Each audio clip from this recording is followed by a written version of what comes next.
What's up guys, balik lagi bersama Tiga Bujang. Sini ada gue Arianto Maulana Iqbal, lalu ada Alfitra Furkon, dan yang terakhir ada Muhammad Iqbal Fadilah. Di sini kita akan melakukan seperti biasa ya, ada podcast. Pada hari Jumat soal ini tema yang akan kita bahas menarik nih, ada komunikasi, budaya, dan ada konfliknya. Ini sangat menarik. Kita juga kedatangan satu narasumber yang sangat-sangat menarik di sini. Tamu kita ini, silakan perkenalkan namanya deh, biar lebih seru. Ya, nama saya Risa Yuniarti, tinggalnya di daerah Jakarta Timur, pekerjaan jadi pengajar di daerah Jakarta Timur juga. SMA Sudirman, Jantung. Usianya 24 tahun. Kerjanya di sana udah mau OTW 3 tahun. Oh iya, berarti lulus kuliah itu langsung dapat kerja di sana gitu. Enggak sih, sempat beberapa bulan masih ngajar-ngajar privat doang, terus habis itu coba ngelamar-ngelamar baru dapat ke sana gitu. Syukur lah ya. Oke, mungkin langsung aja kali ya ke pertanyaan pertama kali ya Kak, Mbak. Nah, kenapa? Lu punya pertanyaan apa, Vi? Kayaknya gertak banget lo. Lagi penasaran juga nih kan sebagai seorang guru nih. Gue mau ngulik nih Mbak Risanya. Nah, Mbak Risa ya sebagai seorang guru tuh, boleh di-share nggak Mbak, gimana sih budaya kerja di tempat Mbak itu ngajar? Kayak manggilnya apa gitu, pakai seragam apa gitu biasanya itu. Boleh di-share nggak? Kalau budayanya, karena SMA Islam PB Sudirman itu dia sekolah Islamik ya, jadi SMA Islam PB Sudirman, jadi lebih ke Islamannya lebih kental gitu ya, dari berpakaiannya, muridnya semua harus pakai kerudung, gurunya juga udah pasti Islam semua yang masuk situ gitu ya, terus gurunya juga harus pakai kerudung, terus pakaiannya sopan rapi. Kalau ada rok yang ngetat sedikit, kalau anak murid gitu ya, itu Rajia. Iya, udah pasti gitu. Roknya ini sedikit ngatung kayak gitu sih. Terus manggilnya udah pasti ibu ya ibu gitu, nggak boleh mbak dipanggil kakak, walaupun sebenarnya jarak usianya juga nggak beda-beda jauh banget, tapi kalau ada yang manggil kakak tuh pasti ditegur sama guru yang lain gitu sih. Terus pak, ibu. Oh gitu ya Bang. Oke. Tapi kalau misalnya panggilan di kantor gitu kan, biasanya guru di ruang guru tuh kantor ya, biasanya kita nyebutnya kantor. Yeah. Antara guru ke guru lainnya manggilnya tetap bapak ibu atau nama atau gimana itu biasanya? Tergantung ya, kalau misalnya udah lebih tua dari kita pasti dipanggilnya ibu. Jarang ada yang manggil kak walaupun beda setahun 2 tahun gitu ya. Tapi kalau misalnya yang lebih tua ngomong ke yang muda, pasti dia manggilnya nama kayak gitu. Gitu sih paling ibu-ibu atau bapak-bapak sama kayak gitu semua. Kalau misalnya lebih muda panggilnya nama, kalau misalnya yang tua manggilnya ibu. Tapi kalau misalnya di depan anak murid harus manggilnya ibu bapak gitu. Karena kan mencontohkan juga untuk merekanya supaya terbiasa manggil ibu bapak gitu. Itu sih. Nice. Ternyata emang gak beda jauh ya sekolah gua sama sekolah lu pada. Iya. Udah formalitas lah. Iya benar. Oke, ini gimana nih Iqbal? Punya pertanyaan nggak Bal? Buat Karisa nih, kira-kira bisa diceritain nggak sih? Kan Mbak kan di tempat yang Mbak Risa kerja ini kan punya temen kan, profesi lah gitu. Boleh ceritain nggak dari mana aja gitu teman-temannya? Teman-temannya sih campur ya, pasti nggak ada yang lebih kemana nggak ada. Ada yang dari Jawa Baratnya, ada yang dari Jawa Barat yang kayak Sunda gitu ya. Kalau sebenarnya Jakarta masuk Jawa Barat juga sih, cuman lebih ke Betawi kan ya kalau Jakarta ya identiknya. Ada juga yang Jawa Barat yang Sunda kayak gitu. Terus ada juga yang dari luar Pulau Jawa juga ada. Tapi kayaknya kalau luar Pulau Jawa sedikit sih. Banyakan dari Jawa Barat, Jawa Tengah kayak gitu sih banyak. Tapi di luar di luar Pulau Jawa juga ada kayak gitu. Campur sih kita.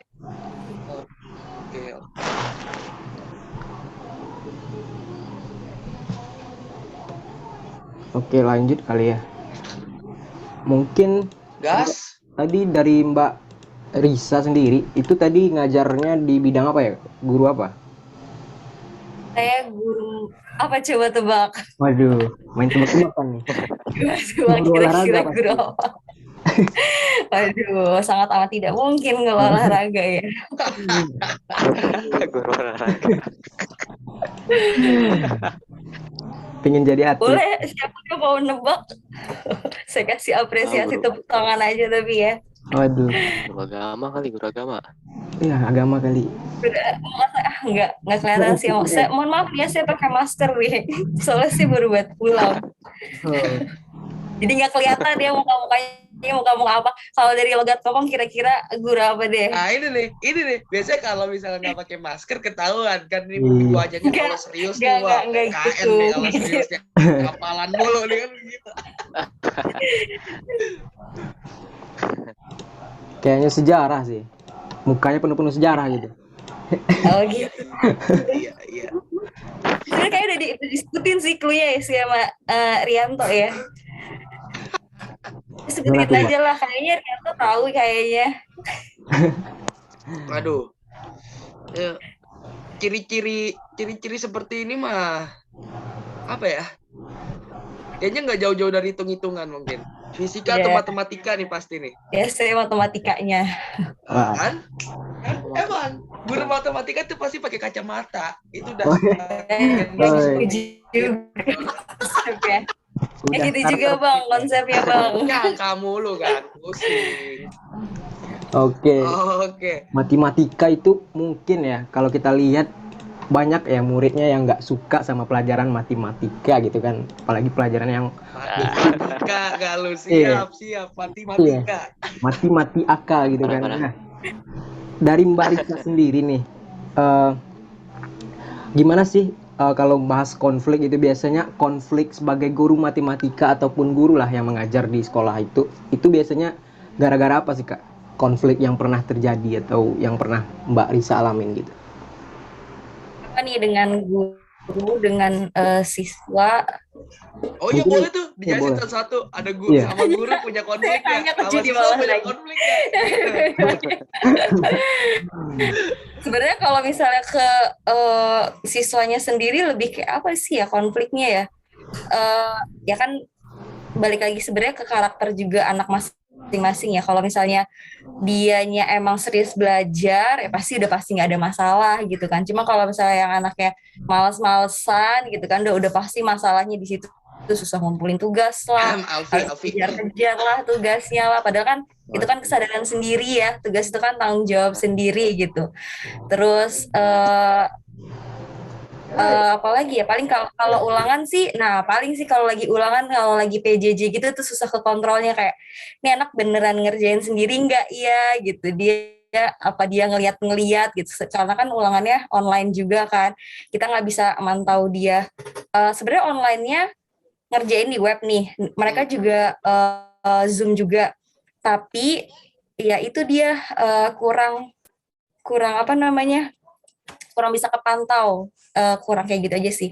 Kalau konflik sama guru sih paling biasanya bukan konflik, paling bercanda-bercandaan sih gitu doang. Kayak kalau mau pesan makanan biasanya kayak gitu. Apa enggak akhirnya ini kan lagi sering pesan masker ya, pesan masker kayak gitu. Jadi siapa nih yang mau pesan masker nih? Nah biasanya jadi tumbal itu yang anak-anak muda yang disuruh-suruh, ayo beli ini gitu, ayo pesenin kayak gitu sih palingan. Aja sih konfliknya. Siap. Tadi nyinggung PJJ apa tuh? Perserikatan Jajah. Waduh. Pembelajaran jarak jauh. Kayak Anda semua ini kan termasuk anak-anak yang PJJ juga kan sebutannya ya kan? Siap. Iya gitu. Aduh, mantap. Kita juga PJJ nih, podcast jarak jauh ya kan? Luar biasa. Bisa. Masuk. Biasa. Kalau tadi kan banyak bahas tentang murid yang apa ya, yang susah diatur ya, yang susah diajak kerja sama lah ibaratnya. Itu dari Anda sendiri tuh ada cara khusus nggak sih, cara tersendiri gitu, gimana tuh bikin tuh murid yang badung tuh yang nakal tuh jadi bisa disiplin gitu? Kalau saya kan karena PJJ jadi penilaiannya dulu kan, kalau sekarang udah mulai masuk sih. Kalau dulu itu kalau misalnya dia nggak ngumpulin tugas nggak bisa ikut ulangan kayak gitu. Itu sistem yang saya terapkan dan nggak semua guru yang nerapin kayak gitu.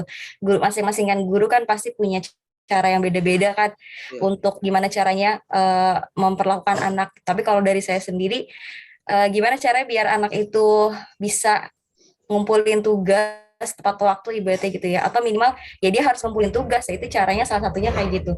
Dia bisa ikut ulangan kalau dia udah ngumpulin tugas-tugas ya, kalau belum ngumpulin tugas-tugasnya ya nggak bisa ikut ulangan gitu. Oh tapi kalau misalnya dilihat dari kayak tadi Anda bilang kayak ini kan cara dari Anda sendiri gitu, mungkin guru yang lain juga punya cara tersendiri. Nah itu tuh bisa jadi konflik juga nggak sih, kayak dibanding-bandingin kayak sama Bu Risa mah ngajarinnya perasaan nggak kayak gini, kok sama Bapak Alfi diajarinnya kayak begini gitu. Nah iya biasanya sering. Pasti ada, apalagi kan matematika ada matematika wajib, matematika minat gitu ya kalau di IPA gitu kan. Iya, kalau di IPA tuh ada matematika wajib, ada matematika minat. Mungkin dari cara bahasa, dari cara ngomongnya guru juga kan pasti ada beda-beda gitu kan. Kalau dibanding-bandingin sih saya alhamdulillah nggak pernah denger ya saya dibandingin-bandingin. Cuman cara udah pasti ya, ibaratnya kayak logat ngomong orang Jawa sama orang di luar Jawa kayak Sumatera gitu kan, cara ngomongnya aja kan beda gitu kan, penyampaiannya beda. Mungkin jadi terkesan kayak kalau sama ibu ini yang dari orang Jawa mah agak lembut gitu. Padahal kan ya emang pembawaannya gitu. Kalau sama orang dari luar Jawa misalnya Sumatera gitu, kayaknya agak lebih tegas, lebih keras. Sebenarnya bukan kayak gitu juga. Tapi kan emang karena dia cara ngomongnya aja emang gimana ya, emang logatnya gitu kan. Budaya ya, itu budaya. Iya kayak gitu. Guru tuh ngajar ya bawa budaya dari daerahnya masing-masing juga ya berarti ya. Kalau misalnya dia asli orang sana, kayak misal emang lahir besar di sana terus ngerantau kerja di Jakarta gitu ya, atau kuliahnya di Jakarta tapi kan besar dari SD sampai SMA, dari kecil sampai SMA di daerah asalnya gitu ya, misal kayak dari luar Pulau Jawa kan udah pasti kan bahasanya kan cara ngomongnya kan udah pasti ngikutin daerahnya ya kan gitu. Jadi kalau misalnya ada guru yang emang benar-benar dari orang sana pasti kan ibaratnya logat ngomongnya beda dibandingin orang yang udah lahir besar di Jakarta cuman turunan doang kayak gitu sih. Oke. Terus kira-kira dari Mbak Risa sendiri nih pandangannya gitu, pandang konflik yang kayak tadi di cerita itu gimana sih, kayak apa menurut Mbak Risa permasalahan yang terjadi itu sama murid sama guru tuh dibutuhkan betul, kadang itu Mbak Risa juga ngerasa kayak ngerugiin gitu kayak kok di kayak gini ya gitu gimana. Enggak sih, cuman kayak paling kalau misalnya ada anak yang kayak gitu kayak, Bu, Bapak ini ngajarnya kayak gini, cuman paling kayak dikasih pengertian. Ya mungkin emang cara ngajarnya kayak gitu ya, cara bahasanya kayak itu karena emang orang sana asli kayak gitu kan. Terus kalau mungkin juga ada anak yang bahasanya juga mungkin kurang enak gitu didengar ya, mungkin juga bisa dicari tahu dulu emang dia besarnya tuh dari kecil sampai besarnya tuh di mana, dia asli maksudnya udah lama tinggal di Jakarta atau perantauan gitu kan, itu kan juga pasti kan agak beda juga dari cara ngomongnya, mungkin kebudayaan dia berkomunikasi sama orang kayak gitu kan juga kan pasti kan tiap daerah juga kan mungkin beda-beda gitu kan. Gitu sih. Kalau untuk kerugian sih mungkin nggak ada, cuman kayak harus lebih ngertiin aja sih sifat orang gitu, karakter orang masing-masing, terus kebudayaannya kayak gimana gitu. Guru juga kayak gitu, sama kayak kita ke teman-teman juga kayak gitu, sama guru-guru lain juga gitu. Kalau emang dia mah emang misal ya nih, misal kayak orang Depok kan kayak Betawi banget gitu kan ya, emang agak nyablak gitu kan ya, udah dipahamin aja emang orangnya kayak gitu, emang udah mungkin lingkungannya juga kayak gitu gitu. Terus kalau misalnya dia mah orangnya lembut banget. Biasanya kalau kalau orang-orang yang lembut tuh biasanya tuh dari Jawa Barat gitu kan, ngomongnya agak halus ya Oh gitu. iya benar ya. Sunda. Orang iya gitu kan, ngomongnya agak halus gitu. Terus kalau misalnya orang yang suka nada ngomongnya tinggi, ya emang dia dari luar Jawa Jawa biasanya. biasanya. Semua sih, nggak semua kayak gitu. Cuman biasanya. Tapi balik lagi ke karakter, selain budaya juga mungkin balik lagi ke karakter dari orang itu sendiri gitu ya. Bisa jadi dia asalnya dari, misal asalnya orang Jawa tapi emang karakternya dia ngomongnya besar kayak gitu. Itu kan juga bisa jadi kayak gitu. Gitu sih. Iya berarti dalam satu circle instansi sekolah tuh ini ya banyak ragam jenis komunikasinya berarti di dalamnya ya, kayak komunikasi dari orang Sunda, komunikasi dari orang Betawi atau dari orang luar Jawa itu bertemu ya dalam satu wilayah sekolah itu berarti ya. Bener Ya, malah jadinya kalau kalau dari saya pribadi ya, karena ada beberapa teman tuh orang Sunda, dan kebetulan saya juga teman saya deket sama orang Sunda, jadinya saya yang ke bawah ngomongnya ikut-ikut ke Sunda-Sundaan gitu. Iya, jadi gitu. Jadi kayak, iya gimana sih, nada ngomongnya kan begitu ya orang Sunda ya, jadi ke bawah gitu. Kadang tuh saya kalau ngomong sama dia jadi ke bawah. Tapi kalau sama orang Batak sih dia nggak terlalu menonjolkan ya. Cuman karena yang ada berapa orang ya yang sama-sama orang Sunda, kadang tuh ngobrolnya pakai bahasa Sunda juga gitu. Kadang tuh kayak, bisa nggak sih lo ngomongnya pakai bahasa biasa aja biar kita ngerti gitu kan. Abang lo kalau mau ngomong bahasa pakai bahasa Sunda jangan depan gue deh. Gitu kayak, kan jadi ini mau ngomongin gue apa gimana gitu kan. Apa enggak kadang karena dia ngomongnya bahasanya kayak gitu jadinya suka ikut ke bawah-bawah nadanya ngomongnya gitu. Gitu sih. Bu Risa sendiri aslinya mana nih, budaya induknya dari mana nih? Saya lahir besar di Jakarta, tapi orang tua saya dua-duanya asli Jawa Tengah. Jadi orang Jawa. tua saya, Oh iya ya. Tapi lahir Jakarta. Lahir besar di Jakarta. Oke, tapi kalau dari budaya yang dianut sama pribadi Bu Risa sendiri tuh punya ini nggak sih, trik atau cara khusus lah biar konflik-konflik antar komunikasi seperti itu tuh yang bertemu tuh nggak jadi suatu hal yang merugikan gitu. Gimana caranya, mungkin cara ngehalaunya atau cara nanggepinnya lah, mungkin bahasa seperti itu. Ya gitu sih, paling kalau misalnya kayak tadi tuh ada temen yang sesama Sunda gitu ngomong-ngomong bahasa Sunda, kalau emang lagi di depan orang-orang yang nggak ngerti sih lebih baik dikomunikasikan kayak, jangan ngomong pakai bahasa daerah, maksudnya takutnya teman-teman yang nggak ngerti jadi mikirnya dia ngomongin apa nih gitu, jadi kepo gitu kan ya. Jadi mending diingetin gitu, maksudnya kalau lagi ngomong berduaan doang mau ngomong pakai bahasa sendiri ya nggak apa-apa kayak gitu. Tapi kalau misalnya lagi bareng-bareng ya diusahain ya pakai bahasa yang kita tahu gitu sih. Terus itu aja sih palingan. Kadang juga kalau misalnya ngobrol sama orang tua di rumah, kan orang tua dua-duanya Jawa ya. Kita anak-anaknya lahir besar di Jakarta. Kita ngerti bahasa dia, tapi kitanya nggak bisa ngebalikin, ngerti tapi nggak bisa ngebalikin. Jadi akhirnya ngebalikinnya pakai bahasa Indonesia. Iya kayak gitu. Jadi campuran gitu. Mungkin mereka sengaja gitu ya ngomong pakai bahasa Jawa biar kitanya juga bisa ikut ngomong bahasa Jawa. Cuman kitanya nggak susah ya, karena kan lingkungannya, balik lagi karena kita lingkungannya juga bukan dari orang Jawa semua. Jadinya buat ngebalesin lebih sering pakai bahasa Indonesia juga. Jadi ngerti sih yang diomongin, cuman nggak bisa ngebalesin pakai bahasa Jawa juga kayak gitu. Gitu sih. Jadi kalau misalnya kalau kerugian sih paling ya itu aja sih, diingetin aja sih ke temennya kayak mungkin kalau lagi rame-rame ngobrolnya gitu, ngomongnya pakai bahasa Indonesia aja. Takutnya ada orang-orang yang kepo atau maksudnya ini ngomong apa sih, takutnya malah kayak jangan ngomongin gue ya kayak gitu. Gitu aja sih paling. Iya nih kayak kita aja di sini, kita bertiga ya kan. Saya juga orang Jawa, tapi lahir besar di Tangerang, hitungannya ke Tangerang ya. Lalu ada Alfi, ini kawan saya juga orang Padang, dia jauh sekali di Sumatera sana. Sumatera. Iqbal nih orang Banten. Nah, kita juga sama, bertiga, beda budaya, beda daerah, tapi kita ngomongnya bahasa Indonesia gitu. Jadi bisa dibilang ya, bahasa tuh berpengaruh besar lah sama kehidupan di sosial Mbak Risa sendiri gitu kan.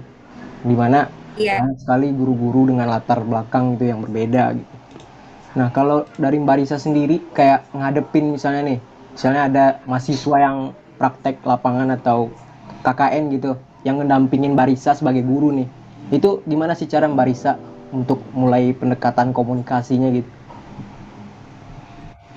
Yang pasti perkenalan dulu ya, pertama ya. Kenalan dia dari mana, apa namanya, sini mau harus tanya dulu kan biar jelas gitu tujuannya tuh mau ngapain ke sini. Terus kan ada juga anak yang mahasiswa yang magang cuman dia mau meneliti aja, mau ngelihat gimana cara ngajar kita gitu ada juga mahasiswa yang magang buat ya dia mau ngerasain gimana sih rasanya jadi guru, gimana sih ngajar di depan kelas kayak gitu juga ada. Jadi harus ditanya dulu yang jelas tujuannya dia tuh mau ngapain kayak gitu.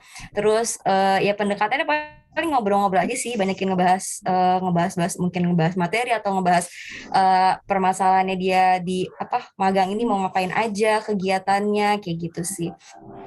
Terus kalau misalnya emang kalau misalnya mau ngajar ya harus dikasih tahu juga emang nanti rencananya ngajarnya kayak gimana gitu sih. Paling banyakin ngobrol sih intinya. Oh, didiskusikan lagi ya sebelum Iya. terjun beneran jadi guru gitu, guru magang gitu. Jelas buat tulis nih buat Marisa. Tadi kan kita dibahas nih ada konflik budaya, sama komunikasi, caranya supaya gimana kita ngadepin selesai masalah itu. Nah, apa harapan dari Marisa ini buat keberagaman di budaya di lingkungan sekolah ini? Apa harapannya? Lebih kayak bisa menghargai aja sih satu sama lain kayak gitu. Sebenarnya kayak tadi saya bilang sebenarnya nggak dilarang untuk menggunakan bahasa daerah tuh enggak, cuman diposisikan aja tempatnya di mana, lagi pembahasannya tuh apa kayak gitu. Takutnya tadi saya bilang bukannya dilarang nggak boleh ngomong bahasa Sunda enggak, tapi dilihat guru-guru yang lain gimana ya, nyaman nggak kalau misalnya kita ngomong pakai bahasa daerah yang orang-orang lain tuh nggak ngerti gitu kan. Takutnya ada orang yang nggak nyaman. Bisa menempatkan posisi sih gitu, mau ngomong sama yang lebih tua harus kayak gimana, sama yang lebih muda kayak gimana gitu. Karena kalau yang saya lihat juga banyak anak murid sekarang tuh barusan banget tadi dibahas sama teman saya. Heran ya anak kelas sekarang yang kelas 10 tuh kayaknya lebih takut sama kakak kelas dibandingin sama gurunya. Karena kalau malah kelas kan dilabrak ya. Kalau malah kelas kan nggak sopan dikit. Orang di anak kelas 10 lewat, tadi sih teman saya yang cerita, anak kelas 10 lewat di depan anak kelas 12, misika gitu. Kirain di depan gurunya lewat aja kayak gitu. Kan itu juga kayak salah tuh gitu kan. Kayak jadi kayak kok lebih takutan sama kakak kelasnya daripada sama gurunya gitu. Kadang kalau sama guru mau lewat aja, nggak misi bu apa enggak. Siap. Mana kayak gitu ya, enggak gitu daripada dilabrak sama kakak kelasnya kali ya.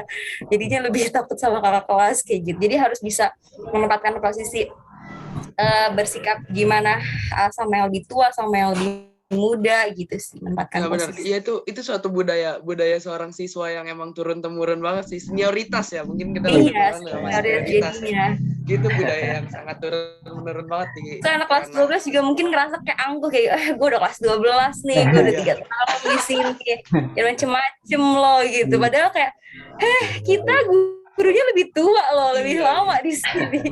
Bisa-bisanya dia lebih tinggi kan ibaratnya gitu ya. Iya benar. Dulu zaman saya sekolah, zaman saya SMA ada tuh 3 guru saya tuh SMA-nya juga di SMA saya gitu. Jadi waktu ada senioritas yang nanganin pasti 3 guru lebih senior itu, kayak lu berantem di SMA cuma gara-gara senioritas. Gue lebih senior di sini, pasti 3 guru itu yang turun kalau ada masalah keributan. Karena lebih senior kan dibandingin. Karena lebih senior. Kayak gitu sih. Menarik pembahasan kita sehari-hari ini, luar biasa. Gimana nih udah Alfi, gimana nih Abang Iqbal? Iya mungkin itu ya, dari tadi konflik gitu kan, dari internal sampai eksternal juga udah dibahas itu. Komunikasinya mungkin dari Mbak Risa sendiri itu pendekatannya lewat komunikasi antar pribadi kali ya, kalau sesama guru atau sesama siswa gitu. Nah untuk budayanya kan kita udah tahu sendiri ya, Mbak Risa udah cerita kayak senioritas, kakak kelasnya lebih dihargain gitu daripada gurunya. Mungkin itu juga tugas Mbak Risa ya sebagai guru, mungkin bisa memperbaiki itu semua kali. Nah mungkin itu aja sih dari saya kalau tarik kesimpulannya ya. Kalau dari teman-teman sekalian gimana nih Iqbal? Ya mungkin kita dapat banyak insight baru kali ya dengan apa ya keadaan sekarang gitu lebih modern gitu tinggal teknologi tadi jadi tadi efek-efeknya mungkin perilakunya atau enggak kita juga mungkin kita juga tahu bahasa yang di luar sehari-hari lah gitu. Mungkin kayaknya sih itu Bujang. Oke, kalau dari saya sendiri ya kita ngeliat ya Mbak Risa nih udah profesional di usia yang muda. Itu luar biasa sekali. 24 tahun ya usia 24 tahun. Jadi gitu dong, saya merasa tua jadinya nih. Respect. Luar biasa loh. Teman-teman apa nongkrong saya tuh ada yang umur 24, 23 ya, tapi masih lontang-lantung, masih kayak ngopi hitam, ngerokok nggak jelas ya kan gitu. Ini udah jadi guru profesional tuh luar biasa keren. Salut. Thank you banget Barisa Yuniarti udah mau datang ke podcast kita sore hari ini. Luar biasa sekali. Iya, makasih banyak Mbak Risa. Insightful sekali pengalamannya. Mohon maaf kalau misalnya bahasanya kurang atau pembahasannya kurang gitu, karena kan juga masih sama-sama belajar. Ini kan juga sharing kan jatuhnya ya nggak sih? Benar. Sharing kan. Sharing ya. Oh tapi dimengerti kok karena nggak pakai bahasa sinkostan nggak itu masih ya. Mohon maaf itu bukan bahasa sehari-hari saya juga. Saya kalau jadi guru kalau ya di sekolah aja, kalau di rumah udah manusia biasa kok saya. Benar. Apalagi tinggal sama orang tua. Iya. Jadi anak berarti di rumah itu. Iya udah bukan jadi guru. Benar. Oke, mungkin pertemuan kita akan berhenti sampai di sini kali ya karena udah kerasa ya juga ya kan udah mau jam berapa ini udah 5:30 ya. Jadi 3 bujang kali ini telah membahas sebuah konflik komunikasi dan budaya bersama seorang guru profesional yang masih muda, Risa Yuniarti dari Jakarta Timur.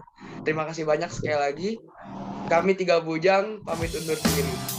Thank you.